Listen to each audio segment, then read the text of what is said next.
नमस्कार किसान भाइयों, आप सभी का एक बार फिर से स्वागत है हमारी चैनल एल पटेल में। जैसे कि लगभग सभी जगहों पर बोनी हो चुकी है और इस टाइम पर हमारा किसान क्या करता है, ट्रैक्टर को धोता है और साइड में खड़ा कर देता है और यहीं उसके हाथ कुछ छोटी छोटी गलतियां होती है जो कि उसके बड़े खर्च का कारण बन जाती है। तो एक एक से मैं आपको बताऊंगा कि अगर आप अपना ट्रैक्टर खड़ा करना चाहते हैं तो क्या क्या प्रोसेस करें जिससे आपके ट्रैक्टर पर नुकसान नहीं होगा। दूसरी बात कि क्या क्या सावधानी रखने से आपके जो क्लच है, ब्रेक है, इंजन ऑयल है, ये बाकी सभी चीज़ें सही रहेगी। तो ट्रैक्टर जो है अधिकतर हमारे यहाँ पे फार्मर क्या करते हैं कि बोनी होती है उसके बाद उसे डायरेक्टली धुलाने के लिए ले जा लेते हैं।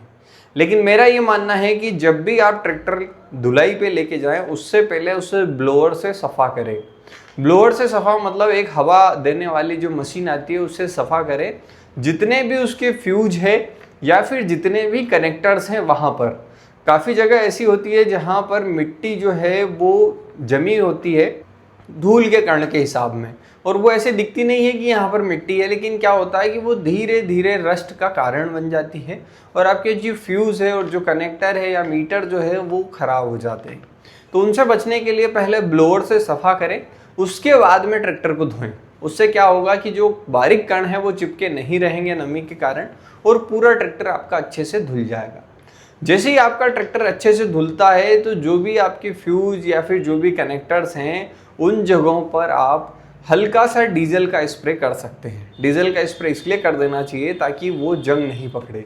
डीजल ऊपर से एक कोटिंग जैसा काम करेगा और अंदर जो है जो नमी है उसे नहीं जाने देगा, उसे लॉक कर देगा। तो आपकी जंग की जो समस्या है उससे आप बच जाएंगे।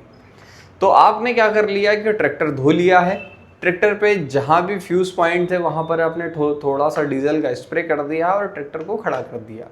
अब इस अवस्था में आपको एक चीज़ ध्यान रखनी है कि जब भी जहाँ पर भी आपको ट्रैक्टर को खड़ा करना है आपके क्लच को जो है आपको हाफ प्रेस करके खड़ा करना है। ये मैं इसलिए बोल रहा हूँ क्योंकि जब भी आप लंबे समय तक ट्रैक्टर को खड़ा करते हैं तो हमारा जो क्लच होता है वो सिरेमिक कोटिंग से बना होता है, मतलब एक सिरेमिक लेयर होती है जिससे हमारा क्लच बनता है। और वो क्लच जो है वो हमेशा ऐसा चिपका रहता है जब आपका क्लच पेडल छुटा हुआ रहता है तब, मतलब आपने क्लच प्रेस नहीं कर रखा हो तब। तो ऐसा रहने पे लंबे समय तक रहता है और नमी रहती है। चूंकि बारिश का सीजन है तो जो सिरामिक कोटिंग है वो एक दूसरे से चिपक करके क्लच को खराब कर देती है। ज़्यादातर किसान भाइयों के साथ ऐसा हुआ है क्योंकि बारिश के बाद उनके क्लच प्लेट जो है वो अचानक से काम पे आ जाती है। उसका मेन कारण ही ये होता है कि जो क्लच प्लेट होती है वो आपकी चिपकी रहने के कारण लंबे समय तक खड़ी रहने से सिरामिक जो है वो एक दूसरे से मिल जाता है और क्लच जो है वो ख़राब हो जाती है। तो जब भी आप ट्रैक्टर को खड़ा करें तो क्लच पे हाफ प्रेस करें या फुल प्रेस करें या पैडल लॉक लगा करके उसमें रखें ताकि आपकी जो सिरामिक कोटिंग है वो बची रहे, आपका क्लच अच्छे से वर्किंग करे। जैसे ही आप ये काम कर लेंगे उसके बाद क्या होगा कि आपका क्लच जो है वो एकदम सेफ रहेगा। ऐसा का ऐसे ही होता है हमारे ब्रेक्स के साथ। किसान भाई क्या करता है कि जब भी उसे एक शेड में खड़ा करता है या कहीं पर भी खड़ा करता है तो वो ब्रेक को लगा करके खड़ा करता है, लेकिन यही आपकी गलती है। जब आप ब्रेक को लगा करके खड़ा करते हैं तो जो हमारी ब्रेक की ऑयल इमर्ट मल्टीप्लेट डिस्क ब्रेक्स होती हैं वो एक दूसरे से चिपकी रहती है और ऐसे चिपके रहने से क्या होता है, बहुत सारे ट्रैक्टर्स ऐसे होते हैं जो कि लंबे समय तक खड़े रहने पे वो जो ब्रेक है वो भी जाम हो जाते हैं। तो आपको ऐसी जगह पर खड़ा करना है जहां पर ब्रेक से भी आपका ट्रैक्टर फ्री रहे, क्लच से भी आपका ट्रैक्टर फ्री रहे। ऐसी जगहों पर अगर आप अपने ट्रैक्टर को खड़ा करेंगे तो आपके दोनों ब्रेक और क्लच जो है वो बचे रहेंगे। इन दोनों को प्रेस करके या लॉक करके आपको खड़ा नहीं करना है। तीसरा आपको जो काम करना है वो ये कि ट्रैक्टर को आपको साप्ताहिक चालू करना है अगर आपकी बैटरी को बचाए रखना है, क्योंकि हमारी जो बैटरी है अगर वो लंबे समय तक जो है चार्ज और डिस्चार्ज नहीं होती है तो वो डीप डिस्चार्जिंग में चली जाती है। डीप डिस्चार्जिंग एक ऐसा शब्द है जो कि किसानों ने अभी नहीं सुना होगा, लेकिन एक ऐसी अवस्था जहां से बैटरी वापस नहीं आती है उसे कहते हैं डीप डिस्चार्जिंग। अगर उस अवस्था में आपकी बैटरी चली जाती है तो फिर उसके बाद आपको बैटरी नहीं डलानी पड़ती है। तो ऐसी अवस्था नहीं बने इसलिए आप साप्ताहिक मतलब सप्ताह में एक बार ट्रैक्टर को 2 मिनट के लिए चालू करें। उससे क्या होगा कि आप जो बैटरी है उससे एनर्जी वापस लेंगे, फिर वापस उसके अंदर चार्ज भेज देंगे तो आपकी जो बैटरी है वो वेल मेंटेन रहेगी और आपके ट्रैक्टर को दिक्कत नहीं आएगी। चौथी और सबसे ज़्यादा ज़रूरी बात यह है कि जब भी आप उसे शेड में खड़ा कर रहे हो तो स्वाभाविक सी बात है कि चूहों का आपको डर रहेगा।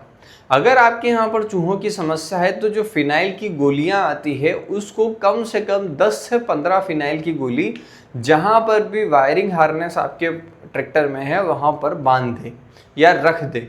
उससे क्या होगा, उसकी तेज तीखी गंध से जो चूहे हैं वो उसके ऊपर अटैक नहीं करेंगे।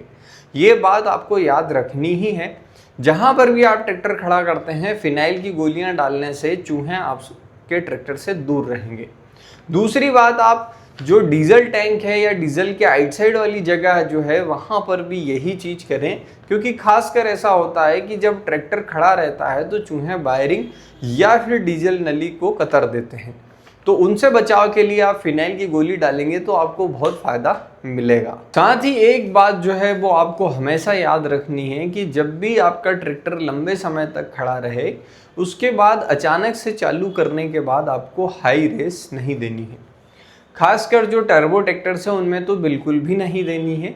कम से कम ट्रैक्टर को जो है चालू कंडीशन में आपको 1 मिनट तक छोड़ देना है। उसका कारण ये है कि अगर आपका टर्बो वाला ट्रैक्टर है तो टर्बो के अंदर क्या होता है कि पंप से ऑयल जाता है और जब ट्रैक्टर लंबे समय तक खड़ा रहता है तो हमारा जो ऑयल होता है उसकी विस्कोसिटी जो है वो थोड़ी कम हो जाती है। इसका मतलब ये कि ऑयल गाढ़ा हो जाता है और अचानक से रेस देने पर जब ऑयल गाढ़ा हो जाता है तो वो पंप में या फिर आप कह दो टर्बो में या फिर आप कह दो कि क्रैंक शाफ्ट के अंदर प्रॉपर नहीं घूम पाता और उससे ट्रैक्टर में बैक कंप्रेसर की समस्या बढ़ती है।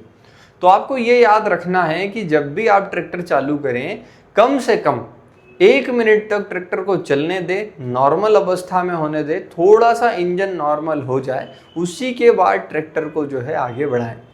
काफ़ी किसान भाई ऐसे होते हैं कि बस ट्रैक्टर के ऊपर गए, बैठे, सेल्फ दी और भर्र भर्र करके बहुत तेज रेस दी और उसको बाहर निकाल देते हैं।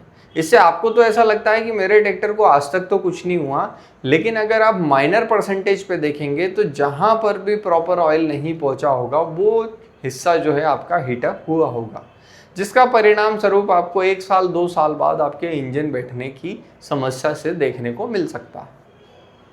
तो यही छोटी छोटी सावधानी है जिनको रख करके आप अपने ट्रैक्टर की उम्र या फिर कह सकते हो लाइफ बढ़ा सकते हैं। तो यही सब कुछ है ट्रैक्टर के मेंटेनेंस बारिश के बाद रखे जाने वाले में। आपको वीडियो कैसे लगी कमेंट करके ज़रूर बताएं और सभी किसान भाइयों में शेयर करें। बाकी वीडियो देखने के लिए धन्यवाद।